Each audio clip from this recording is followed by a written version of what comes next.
welcome to 3 Count Commentaries. This is your host, MongoSlade. Today, we're going to talk about John Cena versus Roman Reigns and the interjection of our boy, Finn Balor. So, John Cena started the show. John Cena started the show with a promo, a very John Cena-like promo, which featured, of course, jokes about, changing his name to John the Guardian Cena because he wants to defend what little respect WWE has left, because WWE under Roman Reigns is crap. It is not good. Then he starts talking about how he's sure Roman Reigns has hundreds of fans out there somewhere. But, what about everybody else? What side are you all on? Then he does, are you team jorts? Or are you team cargo pants? Are you team hustle, loyalty, and respect? Or team the one the fans always reject?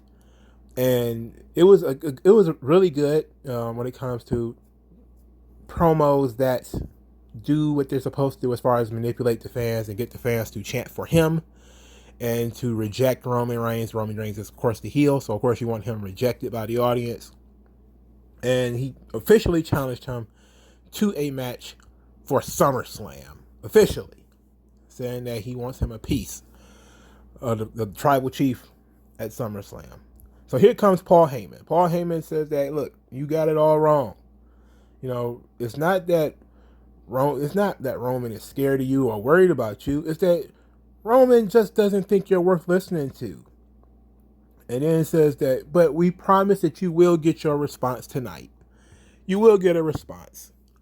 When Roman Reigns feels like it, when Roman Reigns is ready to respond to you, he will. Then this leads to Paul Heyman singing, mockingly, John Cena's theme song, which of course is a bop. It was absolutely great. It was excellent. So John Cena's promo started off as, it's a typical John Cena promo. He did I think he kind of blew his load on Monday because, I think that was the point, was to really throw the jabs that he was going to throw them on Raw. And this one was kind of just splitting the audience, getting the audience to basically set that he's the hero and that Roman's the heel. And, some of it's a little corny, like the team the fans reject. It could have did something else with that.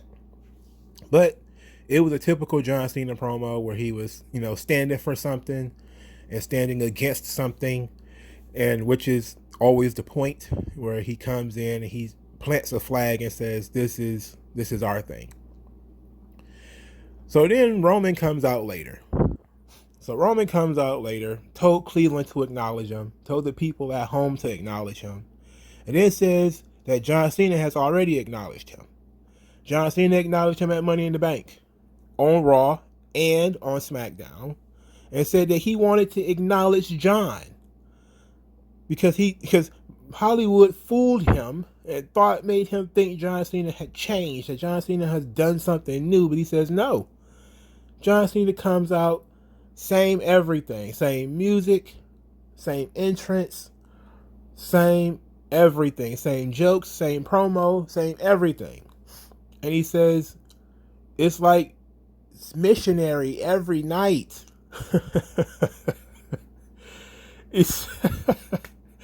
Our tribal chief is not inspired by that. He's not motivated by that. John Cena is not interesting to him. He is not interested in John Cena, and therefore he told John Cena no. He's not going to fight John Cena at SummerSlam. This led Finn Balor to come out, which was a huge surprise. And then Finn Balor said, look, if you're not interested in John Cena, maybe you're interested in me. And so Roman laughed, thought it was a pretty good joke. We all love a good joke. And after the fans chanted that Roman is scared, Roman looked around and was like, all right, look, I accept your challenge. So on paper, we're going to have Finn Balor versus Roman Reigns. In actuality, I think it's a red herring. I don't think it's going to happen. But Roman's promo was, of course, masterful. He absolutely butchered John Cena, which is hilarious. It went it went about the way that I would think. I thought, that they were going to go with the old, oh, you've changed since you went to Hollywood. But they went the opposite way, which impressed me because, well, so far they've gone opposite. We don't know what Roman really, how he really feels about John Cena. He was just mocking John Cena tonight. So he basically says that he thought that Hollywood would have changed John, would have made John a little bit different. But John is still John. Cena is still Cena. He's still doing Cena-isms. I'm not interested in Cena-isms. So I get it. It's a pretty good excuse to not want to fight the guy. That, you're boring. I'm tired of you. You're doing the same thing all the time. He even says that if I wanted to see that, I will type in 2005 John Cena. John Cena won't change. John Cena will not change. But I think is that what this storyline is about, though? Is this storyline about, hey, Cena is the old guard? And I think I said this before. Cena's the old guard. He's in a position where he can, basically just make challenges because he can, you're a star, you get treated differently. But he hasn't really earned it. He doesn't really change things up. And he does represent a certain time frame in WWE. That's why, when I called it the death of the old guys, that's what I mean, is they represent a certain time frame, a certain point in history. And Roman Reigns is like, look, we don't exist in that history anymore. You are old hat. There's no reason for me to fight you. I wouldn't get anything out of that. I'm not even inspired by you. I'm not interested in you. But Finn Balor is different, So let's talk about Balor and Roman real quick. So I don't think this match will actually happen at SummerSlam. I think it probably will happen before SummerSlam. It's unfortunate, but I think this goes one or three ways. One, Roman just wrestles him on TV and beats him clean, which is the worst option because you had a dearth of main event baby faces on SmackDown. There is no point to beating Finn Balor and then saying, well, now we don't have any choice but John Cena because Roman's beating everybody else. He's even beating Cesaro. So, you kind of hate to say it, but you're kind of going down the bottom of the barrel a little bit. He's essentially beating everybody once he beats Finn Balor and John Cena. There is no one else on the roster. They really needed Finn Balor and they really needed John Cena to reinvigorate the babyface side of SmackDown because Roman had been so strong and breaking everybody else. So if he just beats Finn Balor on TV, or if just beats him at SummerSlam, which I'm saying it's probably going to be on TV. If he just beats him on TV, then you're back at square one. You've 2 or 3 weeks into this shake-up and call-ups and all this type of stuff, you're back at square one. The second option is to have Finn Balor lose, but Sami Zayn cost him the match. So then you're going back to square one where Finn Balor got a match and he lost. But then you're also repeating the Edge Seth Rollins situation where Sami Zayn cost Finn Balor the match, and then you have to spin Finn Balor off into a forever feud with Sami Zayn. That's not the best option. And I think that, hey, Finn Balor getting cheated by the Usos is under that same umbrella.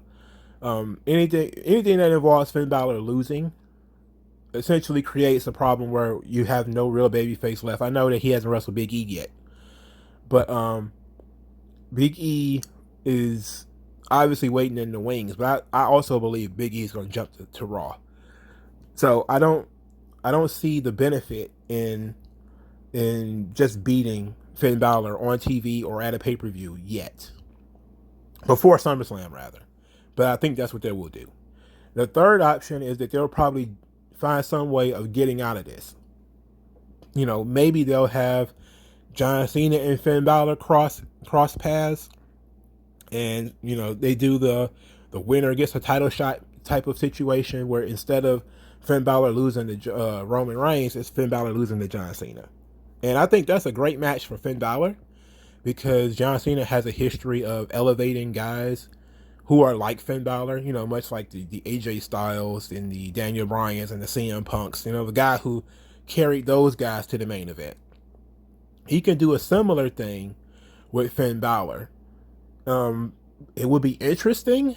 It would be a completely fresh match. I don't think they've ever even been in the ring together, let alone had a match. Now, Roman and Balor have had matches. Balor has defeated Roman before, and Roman has defeated Balor before. Roman beat Balor, I believe, for the Universal title. You know, it was a Universal title match. And during that tournament where Finn Balor won the title, he beat Roman. Because I think Roman got popped for anabolics or something like that. You know, maybe some type of banned substance. But I don't think I ever found out what it actually was. So you have a nice little triangle here. The worst option, obviously, if you listen to this channel for any length of time, the worst option for me is the triple threat match. I hate that idea. It fucking sucks. It sucks. But I think you need to do something, because you now have teased Roman Reigns versus Finn Balor. And you've elevated Balor just by having Roman accept him.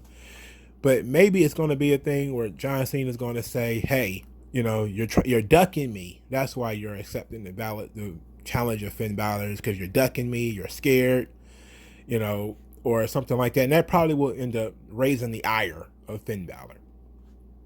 So we're talking about a battle of generations here, you know, as far as WWE is concerned, Roman and Cena. And we've already kind of started that with Roman saying, you know, Cena is the same as he's always been. And, you know, we're not interested in that. Our tribal chief is not interested in, you know, things as they have always been. And it's under the same banner of him saying this is his yard and, you know, the island of relevancy and all this sorts of stuff. Because he's basically saying that John Cena is not worth dealing with, you know, because John Cena is old hat. You know, John Cena isn't relevant anymore. John Cena is a nostalgia act. That was his actual words. He did a nostalgia act. And it's fair. You know, it's a fair assumption to make. Cena has been gone for a year or so. You know, and last time we saw John Cena, he was, what would you call it? I call it getting tossed in the negative zone by Bray Wyatt. But it was probably, what else would you call it? So he lost his last match, you know. And I think that's probably why you would have Cena versus Balor, is you would give Cena a high quality win, and then from there you boost Cena's reputation. But do you really need Finn Balor versus John Cena in order to boost John Cena? No, you don't really need that. So maybe you save that match or something like that for later, and you don't do that right now. Finn Balor, for his credit, seems to be also have reverted back to his pre-second run in NXT. He doesn't come across like the Prince, who is like exceedingly miserable, but we'll see how that happens. Like, this was just one promo. His match was very aggressive and pretty much the same match he's been having since he was on NXT, and the guy has gotten even better since his second run on NXT. Like, it's crazy because the guy he's got to be 40 by now, you know, because Finn Balor was not a spring chicken 2 or 3 years ago when they weren't pushing him. So we're in a position where the guy looks great, guy's a little small, and I think that's really where we're going with this, is because they seem to be doing not just independent guys, but smaller guys for Roman. You know, especially lately. Edge is, you know, shrinking because of his neck and everything. So he's not nearly as tall as he used to be. But you have this running gag with Roman where they did the same thing with Brock, where they put Brock in there with Daniel Bryan and AJ Styles and Finn Balor and Ricochet, so they can take great bumps and he can look massive and look like a monster in doing it. And they've done the same thing with Roman. They did Roman with Rey Mysterio and Daniel Bryan, and they can do something similar by putting Finn Balor in there. But I think that you either save Finn Balor for later, or you do something to get out of this. I don't see the point. There is so many more pay-per-views between WrestleMania and SummerSlam, who is Roman going to wrestle if he beats Finn Balor on TV? Then who? I mean, even if you could say, where they're going to do a shakeup in October, you still got to get to October. You know? So, unless you're going to do Cena and Roman more than once, are you going to do Cena and Roman 2 or 3 times? I don't know. Where else would you do it? You would do it at SummerSlam and then maybe what, Clash? So I don't know. I don't know how you would do that. You know, I would have preferred, again, if they would have made the challenge similar to Cena and Rock, where it would have been a challenge made, and then come hell or high water, whether championship or no championship, they're going to have that match.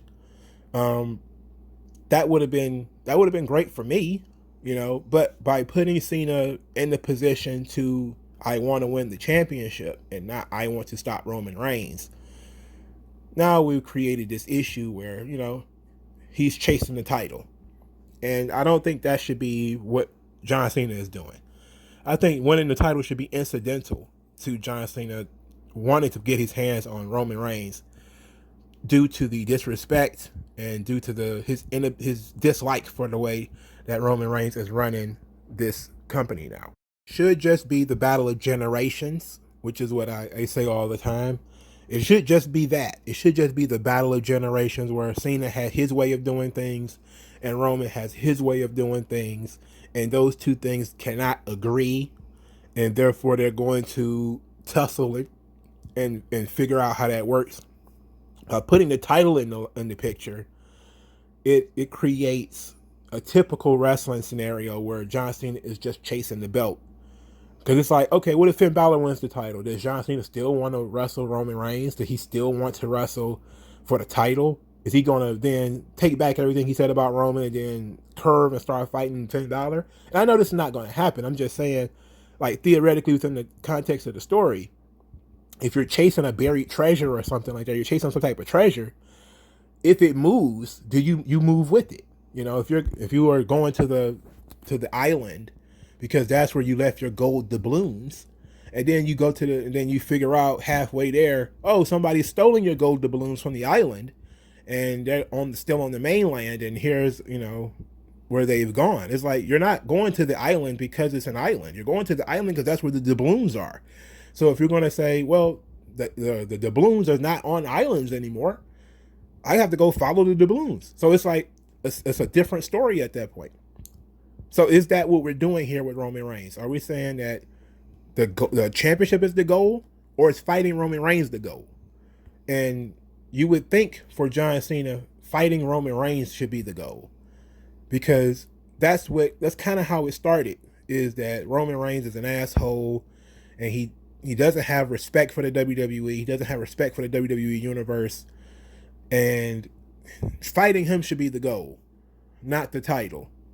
So I would have thought they would have done a better job of setting up Cena and Roman as a match, as a clash of titans, a clash of legends that doesn't need the belt. And the belt is just an addition to it. Now, even though I say that they know they don't need the belt, I don't believe anybody's going to beat Roman for it. I don't believe that at all. So it's all mush at this point. Now, Finn Balor, love Finn Balor. I do think that if they do have this match, he'd probably just lose. And that's a bad thing. That's a terrible thing. That would show that SmackDown is completely and totally bankrupt. Even if you think, hey, you know, Roman doesn't need the win. That's part of the problem. Roman doesn't need to wrestle at all before SummerSlam, if we're being honest. And he certainly just doesn't need to beat Finn Balor. And Finn Balor certainly should not be losing. So this is a weird position to be in, but we have to get Finn Balor out of this position at some way. Maybe the Usos jump him, and we get an injury angle or something, and we take him out of the picture until after SummerSlam. But we're just planting the seed for their feud right now. You know, like I said, I think this is a red herring. I don't think this match will happen the way everybody thinks it will. I think we will be getting Roman versus Cena. Now, the next piece is the Money in the Bank, because that's kind of always needs to be mentioned in championship pictures.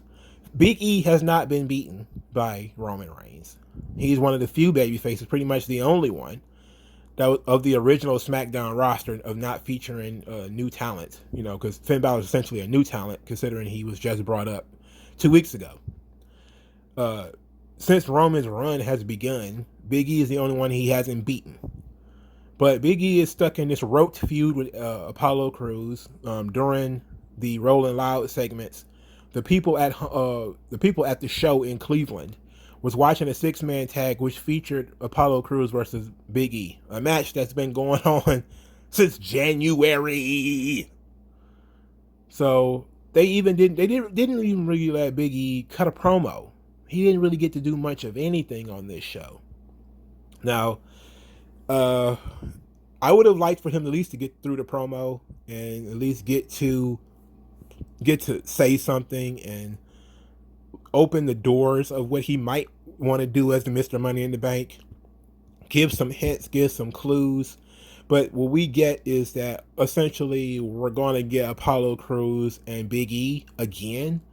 Maybe a similar situation to Rob Van Dam, where it's going to be belt versus briefcase. And that was the only thing I got from that promo, was that, you know, Apollo Crews thinks it's funny that you want a contract while he won a title. He has a championship. You just want a contract, which is an interesting way to look at it.